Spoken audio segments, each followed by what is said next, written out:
Hola, buenos días. Soy Juan Pedro Castillo, soy médico del trabajo y jefe de área de vigilancia de la salud del Centro de Prevención de Riesgos Laborales de Jaén.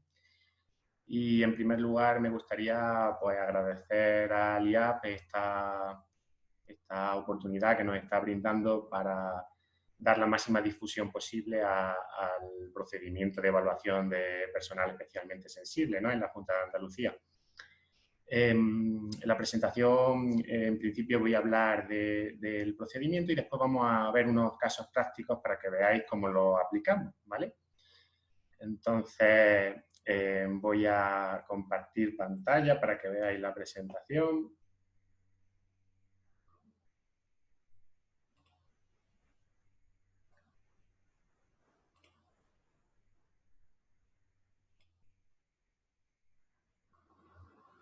De acuerdo. Este procedimiento, el objeto del procedimiento, al fin y al cabo, es establecer unas pautas de actuación, ¿no?, para toda la Junta de Andalucía y además aplicar el procedimiento de los servicios de prevención que nos marca el Ministerio de Sanidad. El procedimiento atañe a todos los trabajadores, especialmente a todos los trabajadores que pertenezcan a uno de estos grupos vulnerables que el Ministerio de Sanidad ha definido.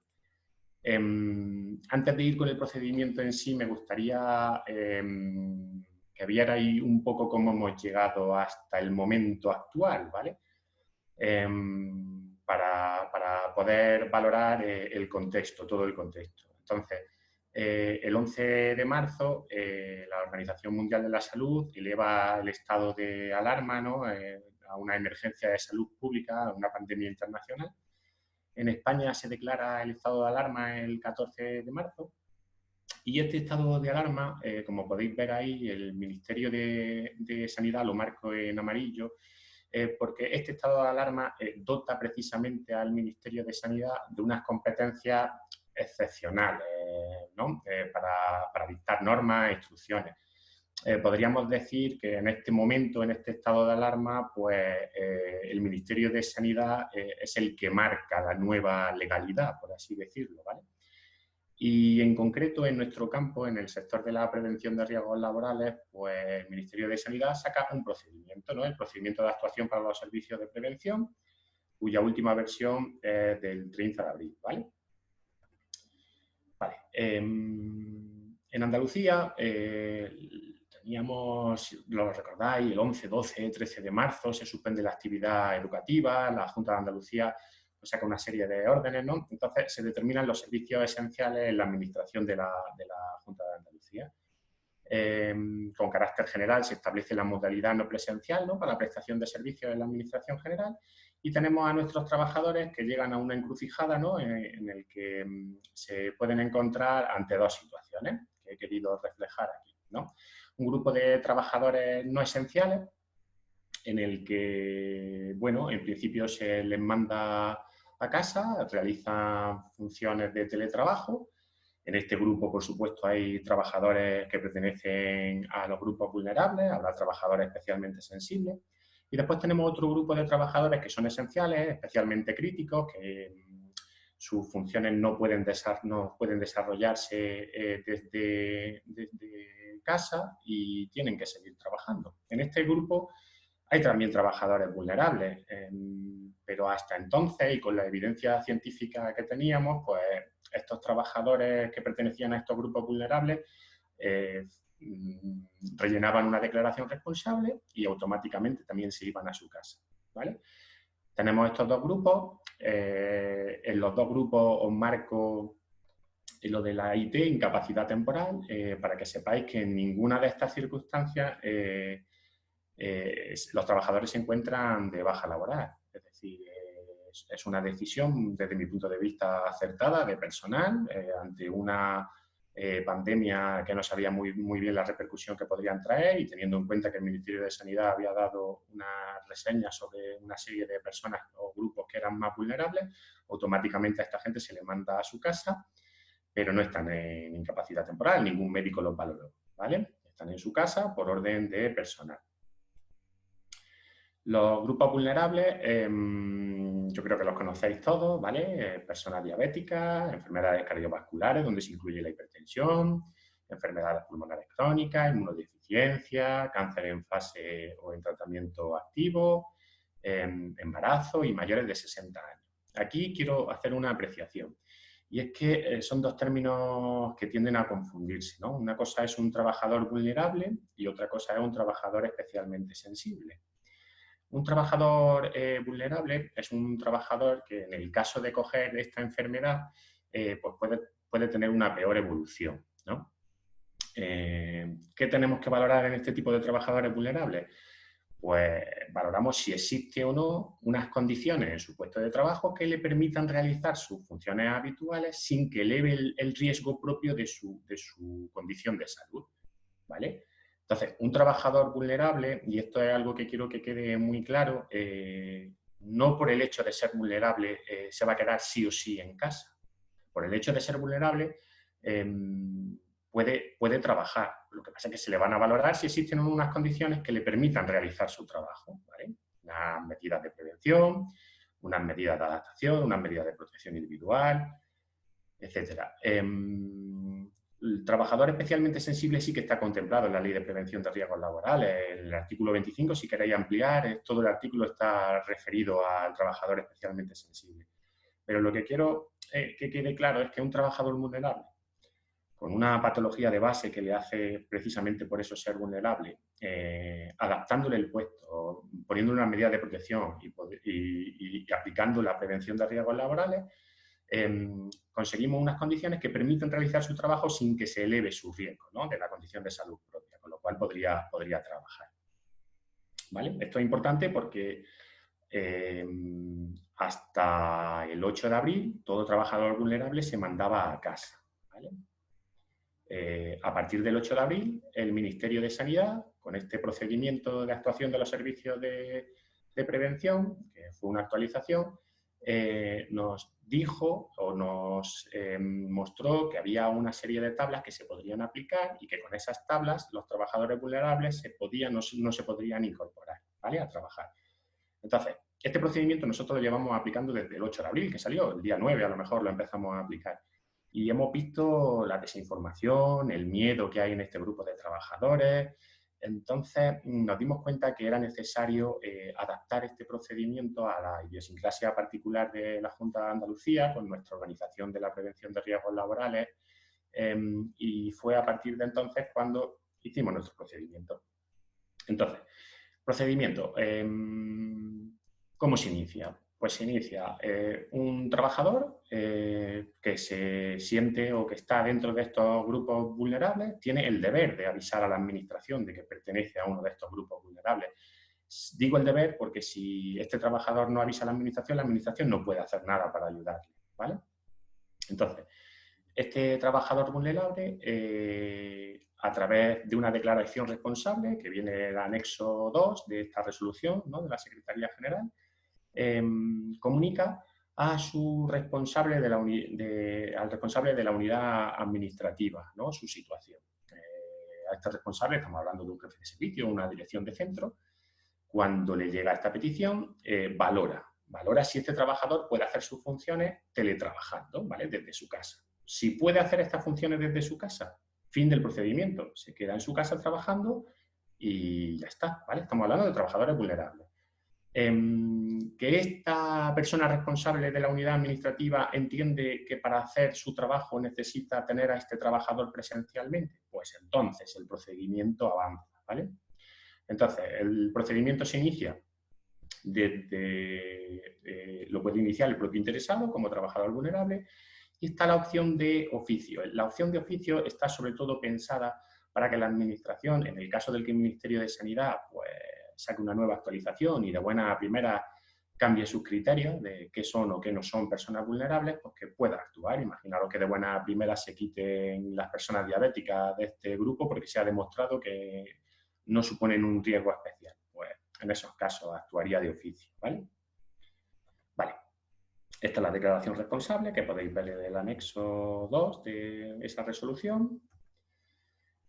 ¿Y cómo sigue? ¿Vale? Entonces, la unidad con competencia de personal se pone en contacto con o avisa a la unidad de prevención y entre ambas generan una serie de documentación que nosotros trabajamos, necesitamos para realizar nuestro informe. ¿Vale? Entonces, cuando reúnen esa documentación, solicitan la colaboración del Centro de Prevención de Riesgos Laborales en su área de vigilancia de la salud y esta información no la transmiten o no la remiten a través de esta serie de correos electrónicos para cada provincia. ¿Vale? Estos correos electrónicos están habilitados exclusivamente para los trabajadores, para este tipo de procedimiento, ¿vale? Para el procedimiento de evaluación de trabajadores especialmente sensibles. Entonces, esta documentación, que ahora vamos a ver cuál es, nos llega a nosotros. Entonces, de parte de personal, nos mandarían los datos del trabajador con su teléfono, su correo electrónico, el centro de trabajo, el puesto que ocupa, ¿vale? Y desde la unidad de prevención nos mandarían un informe, que es el anexo 3, donde nos especifican el nivel de riesgo específico para ese puesto de trabajo, ¿no? De la situación en la que estamos. La evaluación de riesgo es, al fin y al cabo, con lo que siempre trabajamos en el área de vigilancia de la salud. Nosotros siempre nos basamos en la evaluación de riesgos para poder emitir o no una aptitud laboral, ¿no? En este caso, la evaluación de riesgos no es lo fundamental, aunque si hay que adaptarle el puesto, siempre es interesante tenerla, ¿vale?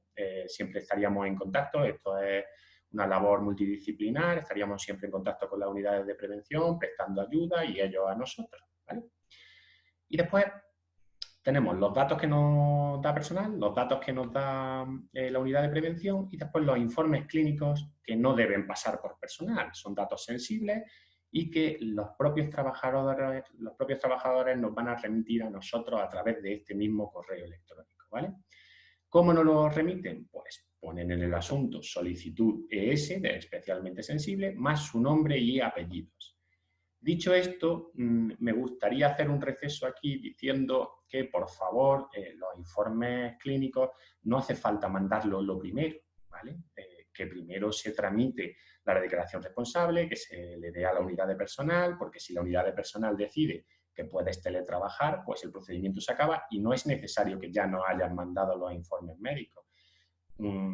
Sobre todo porque vamos a recibir una gran cantidad de correos electrónicos y, bueno, no se va a devolver ninguno. Ese informe médico se archivaría y se guardaría en el caso de necesidad, pero que esto se debería remitir solo cuando el procedimiento ya esté en marcha, no lo hagáis en primer lugar, ¿vale? Bueno, este es el anexo 3 que nos remite desde la unidad de prevención, donde se ven los riesgos, los niveles de riesgo dependiendo de si es el ámbito sanitario o no. Os he ampliado aquí los niveles de riesgo para que veáis más o menos en qué se basan, ¿no? Un nivel de riesgo 1 es similar a un riesgo comunitario, es decir, el que tenemos en la calle, en un supermercado, en nuestra casa, ¿vale? El nivel de riesgo 2, pues trabajo con posibilidad de contacto con personas que tengan síntomas, siempre manteniendo una distancia de seguridad, ¿vale? Y sin actuación directa sobre ellas.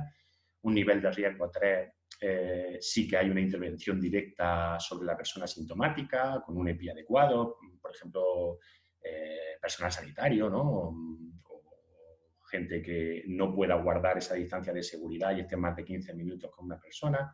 Y el nivel de riesgo 4 ya estamos hablando de un riesgo en el que se pueden generar aerosoles o hacer maniobras de reanimación cardiopulmonar, ¿vale? Para que os hagáis una idea. Vale, toda esta documentación llega al área de vigilancia de la salud y nosotros, basándonos en todos estos datos que hemos obtenido, pues concluimos una de estas 4 opciones, dependiendo de si es en el ámbito sanitario o no. ¿Vale? Esto es lo que nos marca el procedimiento del ministerio, ¿vale? Entonces, nosotros nos vamos a ceñir a eso. Entonces, luego lo vamos a ir viendo porque tengo casos prácticos y los podemos ir analizando y viendo las distintas contestaciones para que veáis qué posibilidades hay. Este informe que nosotros hacemos, basándonos en todos estos datos y que tiene esas conclusiones,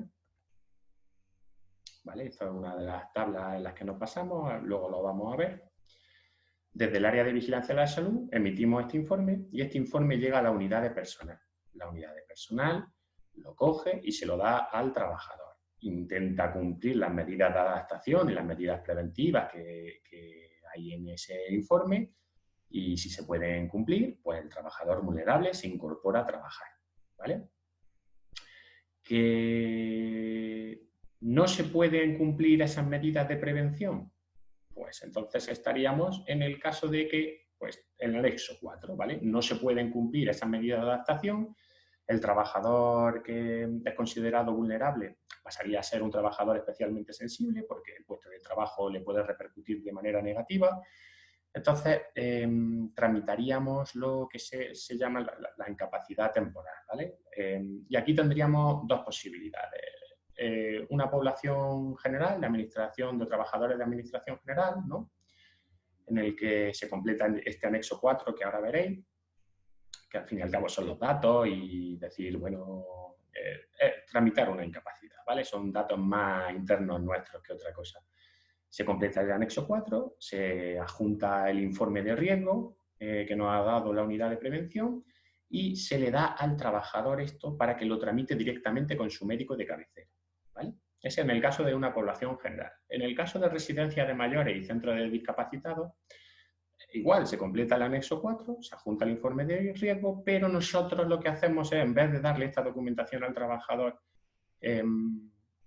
tramitamos nosotros directamente la incapacidad temporal con la inspección médica, ¿vale? Hay que completar un Excel y mandarlo. Vale. En estos casos se ha hecho por la necesidad de personal que había en la residencia y por acortar un poquito de plazos para ver si la gente se podría reincorporar, no se podría reincorporar, porque ha habido mucho atasco en ese sentido en la residencia de mayores y centros de discapacidad. Entonces, marco abajo tres cosillas importantes. Cuando esto se tramite, la información al trabajador. El trabajador se entera que está de baja mediante un SMS que manda la inspección de trabajo, ¿vale? Diciendo que está de baja con fecha X, ¿vale? Igual lo hará para el alta.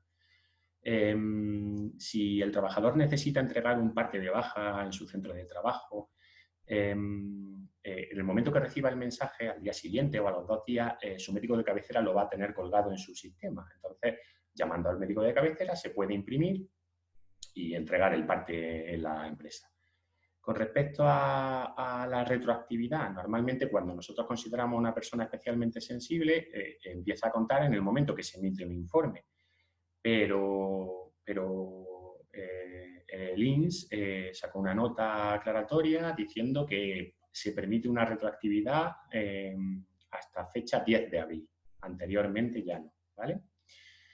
Y con respecto a la consideración en los partes de baja va a poner que es una enfermedad común, pero es una enfermedad común asimilada a un accidente de trabajo. ¿Qué quiero decir con esto?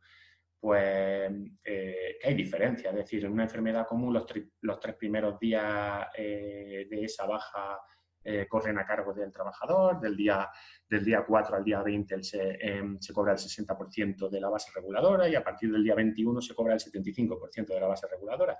En cambio, cuando se asimila un accidente laboral, pues el primer día de la baja corre a cargo de la empresa y a partir ya del segundo día pues se cobra el 75% de la base reguladora. Sí que es verdad que estas prestaciones pues, pueden verse mejoradas por los convenios colectivos, que en la Junta de Andalucía pues no sé si es el caso o no que mejoren esta prestación, ¿no? Vale, aquí tenemos el anexo 4 para que veáis más o menos, esto es para tramitar la incapacidad temporal, se ponen los datos del trabajador, la justificación resumida del motivo, lo que habla del informe, ¿vale? Y que se pone que en materia de personal se comunica que no hay existencia de alternativa preventiva, que no hay EPI adecuados, que no se puede hacer teletrabajo, se firma y se le da al trabajador para que lo tramite con su médico de cabecera o lo tramitamos nosotros en caso de residencias de mayores y centros de discapacidad. Vale. Aquí tenemos las tablas que las vamos a ver en los casos prácticos, ¿vale? Venga, pues empezamos con los casos prácticos que nos pueden servir un poquito para ver cómo vamos a actuar. Este primer caso no es un caso. He puesto una situación inventada, pero intentando acumular todas las posibilidades que hemos visto que no procede la valoración como trabajador especialmente sensible. Entonces, He puesto el caso de una delegación de justicia, por ejemplo, una trabajadora de 40 años, tramitadora procesal, que nos refiere en esta declaración responsable que que tiene hijos menores de 12 años, o que tiene el cuidado de una madre que es dependiente, o que su pareja tiene un cáncer en tratamiento activo y le da mucho miedo que ella le pueda contagiar algo, siendo una persona especialmente vulnerable, ¿no? O casos que nos dicen que, bueno, que tiene una fibromialgia, una hipercolesterolemia o una artrosis de rodilla muy severa y que está pendiente de cirugía, ¿vale? Todos estos casos no entran dentro de los grupos vulnerables, ¿vale? No procede aquí nuestra valoración de si eso no es un trabajador sensible en relación con el coronavirus. Sí que es verdad que si estamos hablando, por ejemplo, de una artrosis de rodilla severa, pues como se ha hecho toda la vida, pues se puede valorar como trabajador especialmente sensible, pero no en relación al coronavirus. Es decir, se puede ir uno a los procedimientos de riesgos laborales que hay en la Junta de Andalucía, en particular el PVS-02, para trabajadores especialmente sensibles. Imaginaros que hay un trabajador que tiene una hernia discal con ciáticas recurrentes a nivel lumbar, ¿no? Y que tiene que coger peso en su puesto, pues por supuesto que se le puede adaptar el puesto. Pero aquí estamos hablando del procedimiento de evaluación de personal especialmente sensible en relación al coronavirus. Para todo lo demás se sigue haciendo como se venía haciendo hasta ahora en la Junta de Andalucía, ¿vale? Pero no es este el procedimiento. Si tienes hijos menores de 12 años o tú tienes que cuidar de tu madre porque es dependiente, bueno, para eso personal tiene un deber inexcusable de cuidado de hijos o tal, pero quiero decir que es otra vía, ¿vale? Bueno. Vale. En este caso, por ejemplo, tenemos una residencia de mayores, trabajador de 62 años, ¿vale? Pinche de cocina, ¿vale? 62 años, pinche de cocina, nivel de riesgo 1, ¿vale? Este es el nivel de riesgo que nos ha dado la unidad de prevención, que es los que mejor conocen su puesto de trabajo, qué funciones hace y las condiciones del puesto, al fin y al cabo. Y al fijaros, es diabético, tiene una hipertensión descompensada y además tiene una enfermedad pulmonar obstructiva crónica, ¿vale? Vamos a ir. Y fijaos lo que pongo abajo, ¿eh? No precisa ni adaptación ni cambio de puesto. Permanece en su actividad laboral. Y estamos hablando de que es una persona con 62 años, es decir, grupo vulnerable, más de 60 años, diabético, grupo vulnerable, hipertensión y enzima descompensada y EPOC. Estamos hablando de 4 grupos vulnerables y no precisa adaptación. ¿Por qué? Pues nos vamos a la tabla para que veáis más o menos cómo procedemos nosotros. Entonces, mayor de 60 años, diabético, hipertenso y enfermedad pulmonar obstructiva crónica, ¿vale? Vale. Olvidaros de los 60 años. Vamos a verlo si fuera solo hipertenso, diabético y con una enfermedad pulmonar crónica. Estamos hablando de 3 patologías que pertenecen a los grupos vulnerables. Nos vamos a la tercera columna. Comorbilidad mayor o igual a 2 aspectos, ¿vale? Pues vale, en este caso, nivel de riesgo, ¿cuál era el nivel de riesgo? El nivel de riesgo 1, pinche de cocina, 1 punto. 1 punto, nos vamos abajo, no precisa ni adaptación ni cambio de puesto, permanece en su actividad laboral. ¿Por qué? Porque un nivel de riesgo 1, como hemos dicho antes, es similar al riesgo comunitario. Un trabajo que suponga tener el mismo riesgo que tenemos en casa o en el supermercado o en la calle, se puede realizar, aunque la persona sea vulnerable, ¿vale? Otra cosa es que en vez de tener un nivel de riesgo 1, tuviera un nivel de riesgo 2 o tuviera un nivel de riesgo 3. Entonces, claro que hay restricciones. Y diréis, bueno, es que un nivel de riesgo 1 es riesgo. Claro que hay riesgo, es decir, estamos en una situación totalmente nueva.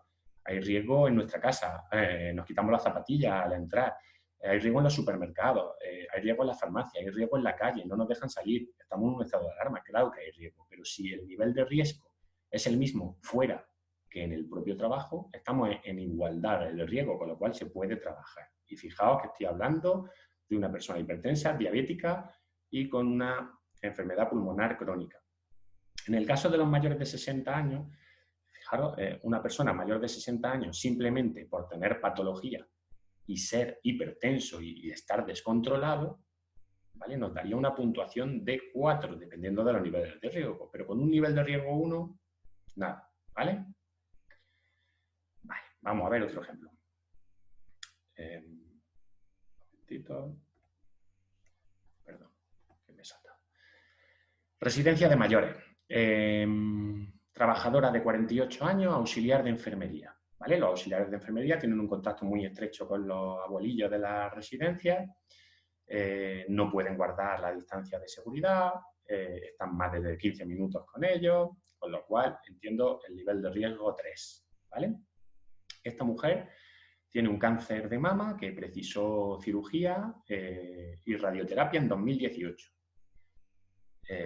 Vale, pues miramos.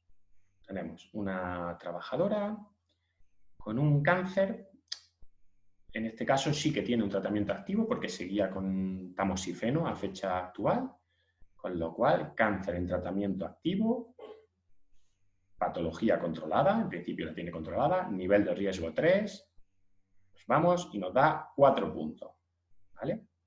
4 puntos es precisa cambio de puesto de trabajo y de no ser posible tramitar incapacidad temporal como trabajador especialmente sensible. ¿Vale?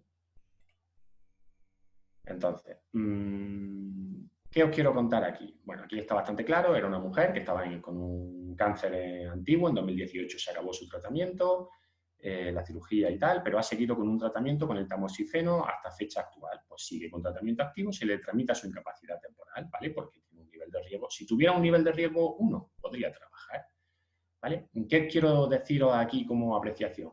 Recibimos muchos informes de, por ejemplo, un cáncer de piel, un melanoma, curado en 2015, ¿vale? Y nos lo tramitan como personal vulnerable. No, un melanoma ya está curado, sigue sin tratamiento, ahora mismo se hace sus revisiones, pero no tiene ningún tratamiento activo, con lo cual no entraría dentro del grupo de vulnerables de cáncer en tratamiento activo. Es un cáncer ya pasado, gracias a Dios, ¿vale? Pero no sería considerado un grupo vulnerable. Por ejemplo, otro caso. Un caso que tenemos en centro de menores, trabajador de 62 años, educador, auxiliar de clínica, que también tiene un nivel de riesgo 3.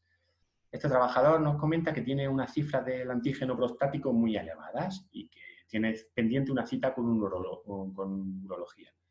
Estas cifras, él dice que está muy preocupado por si pueden ser o no pueden ser un cáncer, ¿vale? Entonces, vámonos a la tabla. En principio, nosotros solo valoramos enfermedades ya diagnosticadas. Yo entiendo que el hombre esté preocupado, el trabajador, que tiene un antígeno prostático elevado, cierto es, pero no tiene por qué ser un cáncer. De hecho, es mucho más probable que sea una prostatitis crónica. Entonces, en este caso no se le puede valorar por tener un cáncer en tratamiento activo porque ni siquiera tiene diagnosticado un cáncer, ¿vale? Este trabajador es mayor de 60 años, tiene un nivel de riesgo 3, en principio sin patología, nos da una puntuación de 2. Una puntuación de 2, continúa con su actividad laboral, puede realizar tareas con exposición a personas sintomáticas con los equipos de protección individual adecuados, ¿vale?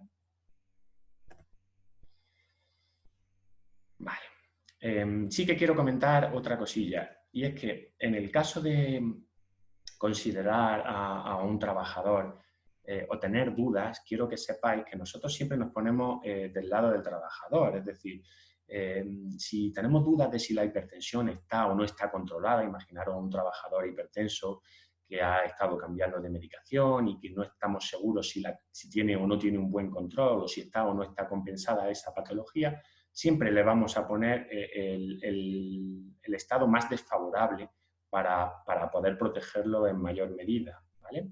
Lo que quiero también que tengáis en cuenta es que nosotros podemos tramitar, que me han dicho muchas veces, doctor, pues páseme usted y tramíteme la incapacidad, que estoy muy mal, que mire mi situación familiar. Vale, todos estos trámites que nosotros podemos hacer para dar una incapacidad, tenéis que tener en cuenta que luego llegan a la inspección médica, que por cierto están bastante sobrecargados de trabajo. Entonces, tenemos una responsabilidad, tenemos que hacer un buen cribado para que luego, cuando ellos lleguen nuestros casos, no tengan dificultades. Si va a llegar un caso que no está justificado, la inspección médica lo va a echar para atrás. Entonces, estamos haciéndoles perder el tiempo a ellos y hemos perdido el tiempo nosotros, ¿vale? Vale, en caso 4. Tenemos un trabajador de 54 años, administrativo, del Servicio Andaluz de Empleo, con un nivel de riesgo 2, ¿vale? Es diabético, esta es la hemoglobina glicosilada, que nos indica que tiene un mal control. La hemoglobina glicosilada pues, nos sirve para ver en los últimos 3 meses si hay o no vaivenes de su glucemia, ¿no? Para ver si tiene o no un buen control. Entonces, en este caso tiene un mal control. Entonces, nos vamos a 54 años, nivel de riesgo 2, diabético, ¿vale? Diabético, 54 años, seguiríamos aquí, patología descontrolada, 3 puntos. 3 puntos, estamos hablando, a ver, un momentito, que puede continuar actividad laboral sin contacto con personas sintomáticas, ¿vale? Pues este trabajador a lo mejor se le podría poner en una habitación, una oficina, donde no tenga contacto con el público, ¿vale? Podría trabajar. Si no se puede hacer eso, ¿vale? O no hay posibilidad de reubicar a este hombre, pues se tramita esta incapacidad temporal, se rellena el anexo 4, se le adjunta el informe de riesgo de la unidad de prevención y se le da al trabajador para que la tramite con su médico de cabecera. Vale. Caso 5. Tenemos un centro de discapacitados, trabajadora de 35 años, trabajadora social que está embarazada de 33 semanas y además es hipertensa, ¿vale? Fijaos, precisa cambio de puesto de trabajo y de no ser posible, pues se tramita la prestación de riesgo en el embarazo. Vale, tenemos nivel de riesgo 2, embarazo, a ver que lo veo, vale, embarazo con un nivel de riesgo 2, sin complicaciones ni comorbilidades, en este caso es hipertensa, estaría en este apartado. Entonces estaríamos hablando de un nivel de riesgo 2, en embarazo, 4 puntos, pues precisa cambio de puesto de trabajo, ¿vale?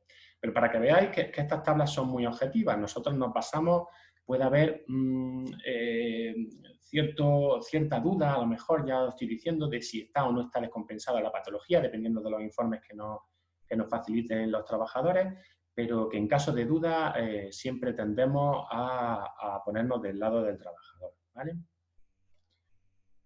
Vale, otro caso.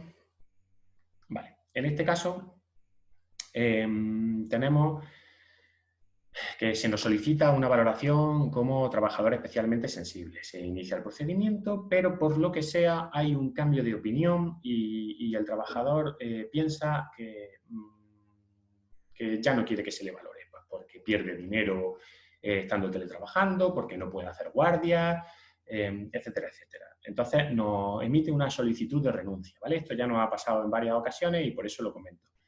En el momento, la Ley de Prevención de Riesgos Laborales en este sentido es muy clara, es decir, en el momento que un trabajador comunica a un empresario que tiene una vulnerabilidad o que puede ser un trabajador especialmente sensible, como es el caso del embarazo, aunque el trabajador diga que ya no quiere ser valorado, el empresario es el último responsable de la seguridad y salud del trabajador, con lo cual, en estos casos, el procedimiento seguiría hacia adelante, ¿vale? De todas formas, nosotros simplemente pertenecemos al área de vigilancia de la salud y vamos a hacer lo que nos diga la unidad competente en personal. Es decir, si la unidad de competencia en personal nos dice que se siga hacia adelante el proceso, lo seguimos, y si decide pararlo, pues lo decimos. Pero que la Ley de Prevención de Riesgos Laborales dice que en estos casos el empresario es el que debe guardar la seguridad y salud del trabajador, ¿vale? Y una vez que conoce un estado de especial vulnerabilidad, entiendo que se debe estudiar. Vale. Vale, pues en principio mi presentación está acabada. Podemos hablar de otras cosas. No sé si hay preguntas en el chat.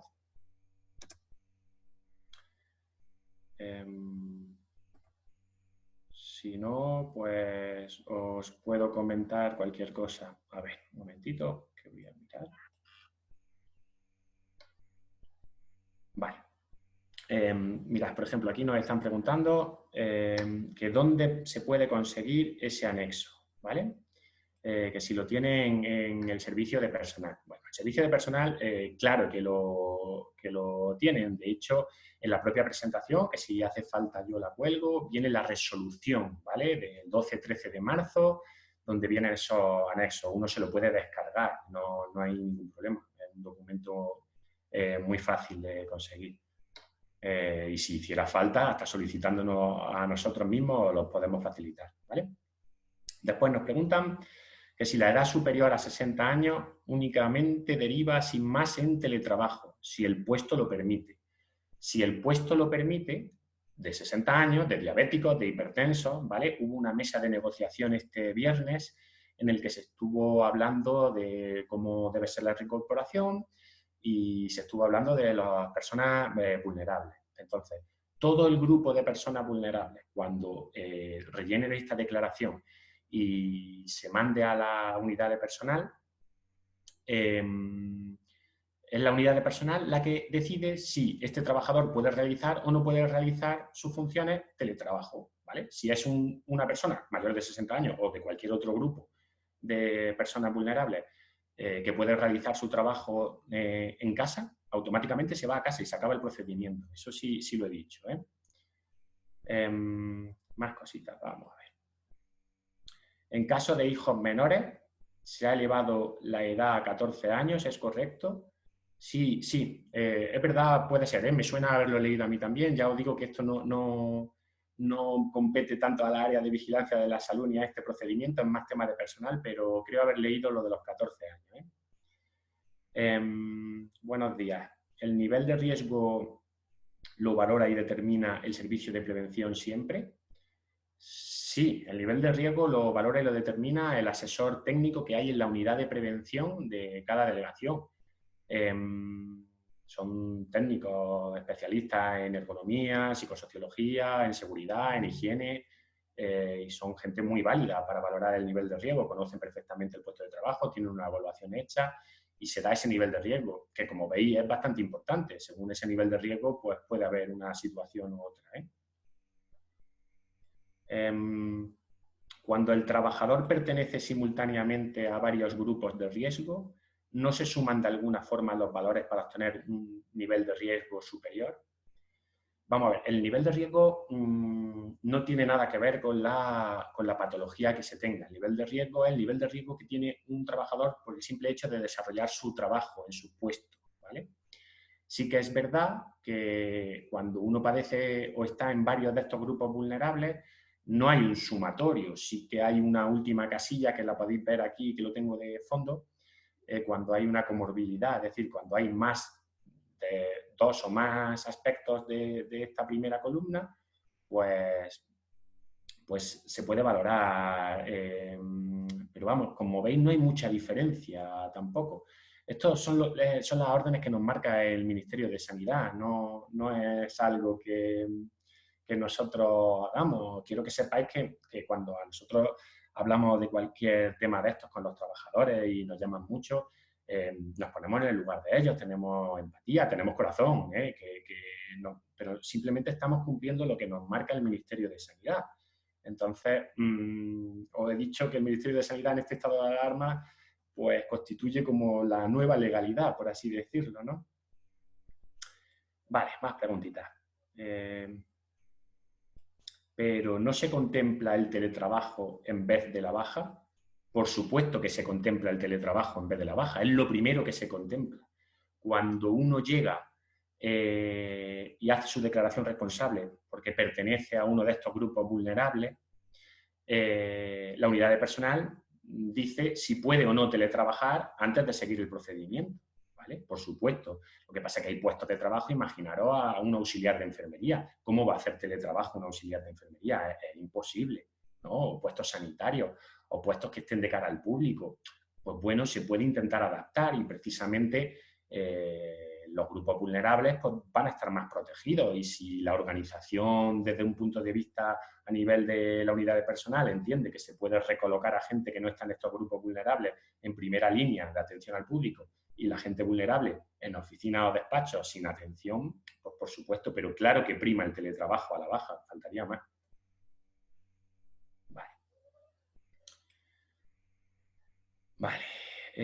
¿Cómo conocer nivel de riesgo por puestos de trabajo en el Servicio Andaluz de Salud? Vale, pues para conocer el nivel de riesgo por puesto de trabajo, estamos hablando, esta pregunta del distrito del Costa del Sol. Entiendo que te tendrás que poner en contacto con la unidad de prevención o con salud laboral en el Servicio Andaluz de Salud. Funciona un poquito distinto que nosotros en la Junta de Andalucía.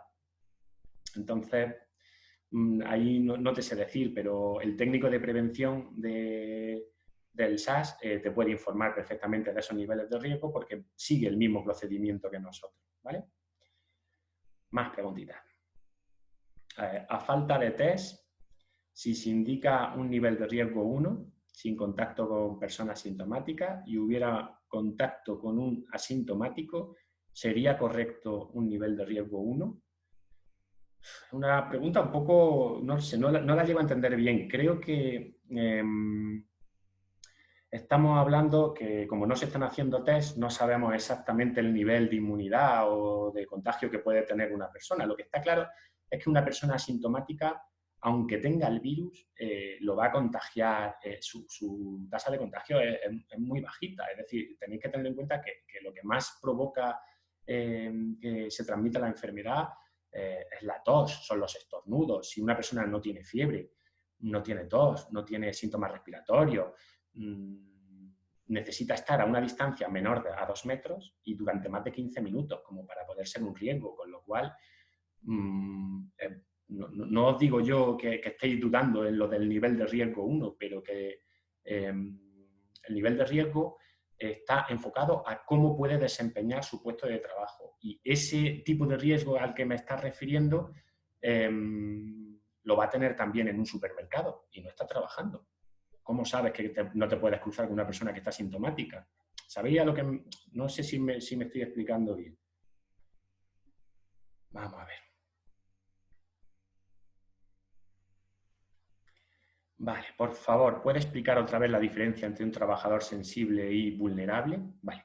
Un trabajador vulnerable, lo he dicho, es aquel que por la circunstancia o su condición de salud, por así decirlo, en caso de que coja la enfermedad, ¿vale?, puede tener una peor evolución. Y digo puede, ¿vale?, porque no en todos los casos sucede. ¿Cómo lo diferenciamos de un trabajador especialmente sensible? Pues este trabajador vulnerable, si cogemos su puesto de trabajo y existen unas condiciones que permitan realizar ese trabajo sin que aumente ese riesgo que tiene de base de su condición de salud, no se puede considerar un trabajador especialmente sensible. Un trabajador especialmente sensible es aquel que, imaginaros que un trabajador que entra dentro del grupo de vulnerables no se le puede adaptar el puesto. Pues si no se le puede adaptar el puesto, claro que es especialmente sensible, porque su puesto de trabajo está repercutiendo, puede repercutir de manera negativa en su estado de salud. Pero si ese puesto de trabajo lo cogemos y le ponemos unas medidas de adaptación y de protección, pues no existe ese aumento de riesgo, ¿vale? Más cosillas, vamos a ver. Si no tenemos una actividad íntimamente relacionada con la sanitaria o sociosanitaria o trato continuo con el público, ¿seríamos siempre un nivel de riesgo 1? No, José Joaquín. De hecho, yo estoy tramitando expedientes de gente, no voy a decir de dónde, bueno, de delegaciones que tienen un contacto muy íntimo, ¿vale? Que no pueden tener una separación de 2 metros y que están más de 15 minutos con esa persona, pues rellenando papeles, tal, y que le dan un nivel de riesgo 3 y hacen labores de administración de cara al público, ¿vale? Lo normal en estos casos, estando de cara al público, a lo mejor sería un nivel de riesgo 2, pero ya os digo que no es mi campo. Es decir, esto quizás habría que preguntárselo a un técnico de prevención para que os dé más su punto de vista, ¿vale? Que yo no soy técnico de prevención. ¿Cómo conocer el riesgo por puestos en educación?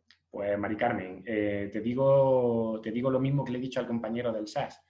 Te pones en contacto con la unidad de prevención de riesgos laborales de la Delegación de Educación y allí te pueden indicar, pero también os digo que estos técnicos compañeros tienen muchísimo trabajo ahora y que como estéis llamándoles todos los días no van a poder hacer su trabajo. En todo caso, cuando usted solicite si es o no una persona vulnerable, el técnico nos lo va a reflejar a nosotros y en el informe va a venir qué nivel de riesgo tiene, ¿vale? A ver, ¿podría sintetizar el rol de cada uno de los intervinientes? Trabajador sensible, unidades de personal, servicios de prevención, área de vigilancia de la salud. Vale. Pues mira, el rol del trabajador sensible, el rol que tiene es el deber de comunicar que entra dentro de uno de estos grupos vulnerables, ¿vale? Y de comunicárselo a su personal.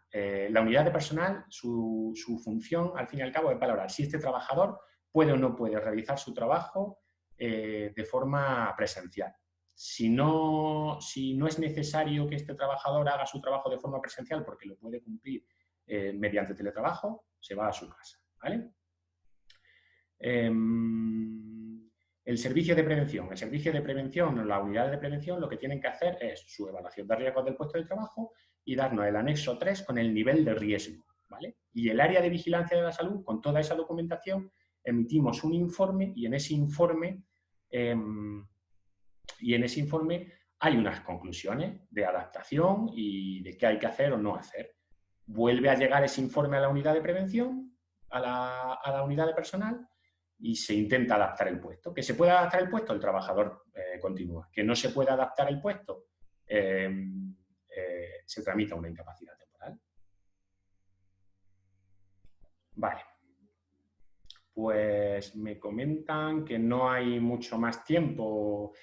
Nada, en cada provincia estamos equipos de áreas de vigilancia de la salud, que si tenéis alguna duda nos podéis comunicar con nosotros y estaremos encantados de responderos. Que muchas gracias por vuestra atención y nada, que os cuidéis todos. Venga, un saludo.